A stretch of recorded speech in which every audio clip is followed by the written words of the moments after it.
ازيكم يا جماعة، عاملين ايه؟ النهاردة هنعمل معاكم كشري مصري. معانا مكرونة صغيرة ومكرونة سباجيتي وعدس، وفي معانا الرز والشعرية بتاعته، وفي لسه بقية المكونات بس هنقول عليها بعدين. هنا جبنا البصل وقطعناه جوانح وعشان نقليه. ده الورد بتاع الكشري المصري. بس بقى نحطها في قلب النار. البصل دلوقتي هنقليه وعشان نبقى نحط بقى على الكشري المصري في الاخر. وزيت البصل هنستعمله في الرز. هنستخدم زيت البصل في الرز وباقي الحاجات دي اول ما نعمل الصلصه برضو هنحطه فيها. بيكون زيت كويس، مش هنرميه يعني. هنا بقى غسلنا العدس وحطيناه بقى على النار عشان يتسلق وشويه وهنطفي عليه. وجبنا راس توم اهو عملناها وهنحطها في التلاجة نطحنها علشان ده هتبقى الدقة. وهنا التوم بعد ما فرمته ده بتاع الدقة بقى هنحط عليه معلقة كمون. والشطة بقى بتبقى حسب الرغبة، يعني اللي عايز يزود الشطة ممكن يزود فيها، بس احنا هنعمل كده كفاية يعني. كمان طعم جميل. وهنحط بقى الخل. هو انا هفضل احط، انا مش عارفه احط لحد ايه، بس ماما قالت لي بس كده. وهنجيب ليمونتين، واحنا جبنا ليمونتين صغيرين، بس لو في ليمونه كبيره مش مشكله، هتبقى كويسه برضو.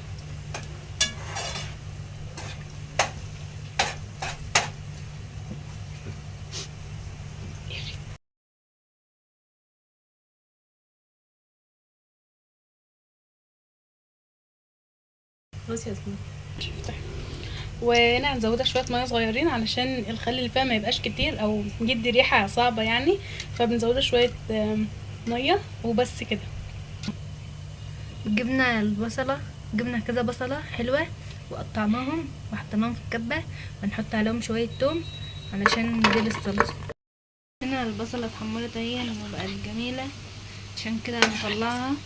هي لونها غامق بس هي مش غامقه في الحقيقه ولا حاجه، دي الكاميرا والاضاءه هي اللي ظلماها فعلا. هنا هنكمل نطلعها بقى ونحطها على صينيه كبيره شويه عشان نفرد عليها وتنشف شويه. بس بقى لما عملنا البصل حمرناه كويس. اقول لكم تاني، هو مش محروق والله، هو لونه حلو وبني، بس هو الاضاءه ظلمه شويتين. وبس بقى ده نحطه على الكشري المصري لما نخلصه بقى في الاخر، يعني دي اخر خطوه. ماشي. ده هو البصل والثوم اللي اسماء كانت لسه عاملاه عشان الصلصه، هنحطه نحمره برضه، هنحمره في نفس الزيت بتاع البصل بتاع المره اللي فاتت اللي احنا عملنا فيه، عشان بيديله طعم حلو، فاحنا هنحمر فيه. واكيد ما حطيناش الزيت كله لانه كان كتير، فاحنا قسمنا منه شويه هنستخدمه في حاجات تانية. وهنجيب شويه ملح هما شويه صغيرين، نص معلقه صغيره، علشان ده بيخلي البصل ما يلزقش في ارضيه الحله. هنحط معلقه كمون صغيره على البصل بتاع الصلصه، وهنحط معلقه كزبره ونشوح البصله عشان نحمصها، وبس نقلبهم بقى مع بعضهم شويه وهنبقى بعد كده. هنحط معلقه خل كده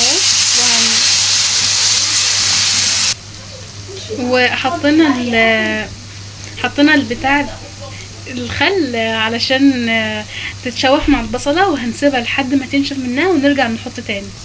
وكده البصله نشفت من الخل بتاعها اول مره. هنحط وده جبنا الطماطم مع قرنين فلفل احمر وفرمناهم بقى، وطبعا بعد ما فرمناهم لازم نصفيهم علشان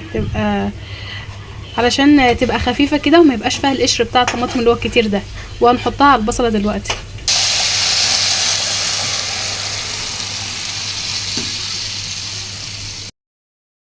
حط معلقه ملح، حط كمان معلقه ملح، نحط معلقة شطة كمان، كله بالمعلقة الصغيرة، احنا بنعير كله بالمعلقة الصغيرة. ودي معلقة بابريكا عشان الصلصة تبقى حمرا، مع انها حمرا من غيرها والله، بس هي جميلة. فضيهم. و هنحط ال...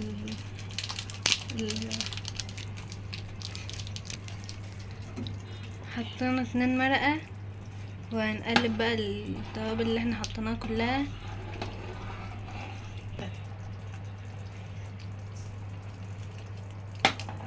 حطينا هنا معلقتين صلصة برضو كومت. ضفنا عليها الصلصة، وكده خلاص تعتبر الصلصة جاهزة بتاعت الكشري. لسه بس هتتسبك، بس معناش هنحط فيها حاجة تانية.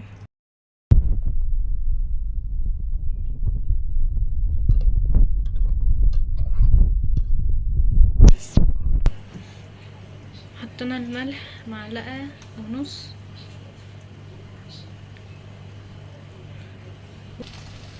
نسينا نقول ان احنا حمرنا المشارية بزيت البصل اللي هو كنا قسمناه.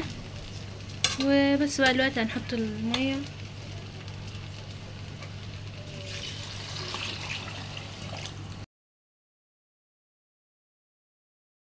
المية احنا كنا حطينا مية عشان نسلق فيها المكرونة، والمية غلت وحطينا المكرونة بتاعتها، وبنحط في المية دي معلقتين ملح عشان معلقتين ملح صغيرين.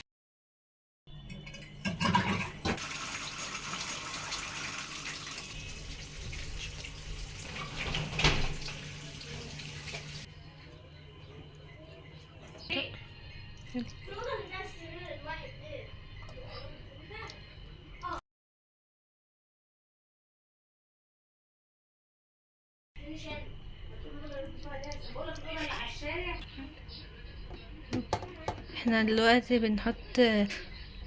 بنحط الرز. هنجهز بقى تقديم، طبق التقديم. ايوه.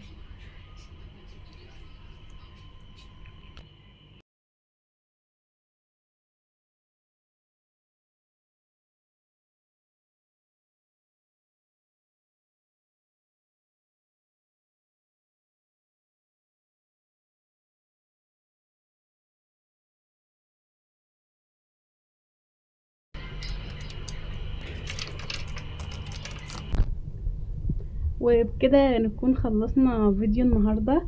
عملنا الكشري المصري، هو اي نعم 3/4 وماما اللي كانت مساعدانا فيه، بس احنا برضو عملناه وبس خلصنا. يعني مثلا ممكن نقدم جنبه اي حاجات فرعية زي سلطة، شيبسي، مخلل. والدقة مثلا ده اختياري، اللي بيحب الشطة ممكن ياكلها، واللي مش بيحبها مش وممكن برضو ضروري. نعمل الدقة من غير الشطة. في المطاعم بيقدموا الدقة دي من غير الشطة تماما، علشان اللي بيحب الشطة يحط، واللي بيحب الشطة برضو يحط منها، وممكن ما نحط الشطة برضو عادي. وبس كده نكون خلصنا الفيديو بتاع النهاردة. ما تنسوش تعملوا لايك وشير وتشتركوا في القناة. وبس، باي باي.